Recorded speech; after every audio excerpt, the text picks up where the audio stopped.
Welcome to Burlap Teachers. Enjoy the video. You begin by cleaning the AirPods case thoroughly so debris won't create new scratches. Use 70% isopropyl on a lint-free cloth and let it dry. Once done, cut 600, 1000, 2000 grit sandpaper into small strips and secure the case in your hand. You want control, not pressure. Start with 600 only on deep gouges. Use short, even strokes along the scratch. Keep your wrist steady, check progress frequently, and make sure the case stays cool to the touch. Now shift to 1000 grit to blend the rough edges you opened with 600. This reduces visibility by evening out the finish.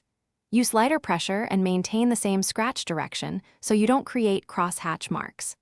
Once the surface looks uniformly matte, switch to 2000 grit and make very gentle passes to restore smoothness.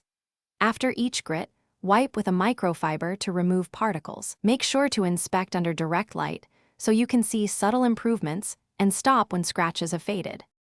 Finish by applying a small drop of plastic polish to a soft cloth and buffing in gentle circular motions until the gloss returns. You'll notice the polish fills micro-abrasions and brings back sheen. Make sure to remove all excess polish and then clean once more with isopropyl. If you see any remaining deep gouges, stop sanding.